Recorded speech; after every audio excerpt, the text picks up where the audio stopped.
కార్తీక పౌర్ణమి నాడు జ్వాలాతోరణం చేస్తారు శివాలయాల ముందు.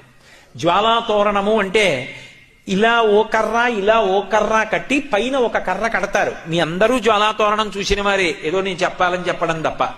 దానికి ఆవిరి గడ్డి తీసుకొచ్చి కడతారు. దాని మీద నెయ్యి పోసి వెలిగిస్తారు. వెలిగించి ఆ మంట అంటుకోవడం ప్రారంభం అవగానే పల్లకీలో పార్వతీ పరమేశ్వరుల యొక్క ఉత్సవమూర్తులను ఉంచుకొని ఆ మంట కింద నుంచి 3 మార్లు వెళ్ళొచ్చేస్తారు. ఎందుకు అలా పెడతారు జ్వాలాతోరణం కిందంటే, పాపము చేసి శరీరాన్ని విడిచిపెడితే ఆ జ్వాలలతో కూడుకున్నటువంటి తోరణములోంచి యమసదనంలోకి పెడతాడు.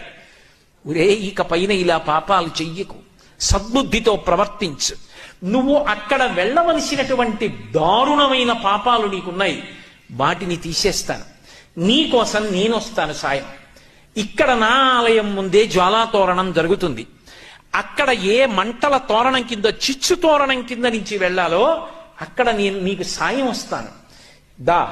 నేను ముందు పెడతాను, నువ్వు నా వెంటరా. ఇక్కడే జ్వాలాతోరణం కింద నుంచి వెళ్ళొచ్చావు కనుక ఇక అక్కడ వెళ్ళవలసిన అవసరం తీసేశాను కదా అని మళ్ళీ వచ్చే ఏడాది కూడా వద్దామని పాపాలు మొదలు పెట్టకు. బుద్ధి మార్చుకొని, నేను ఇంత నీకు అనుగ్రహించాను కాబట్టి నా అనుగ్రహాన్ని గుర్తు పెట్టుకుని ప్రేమతో నేను చెప్పినట్టు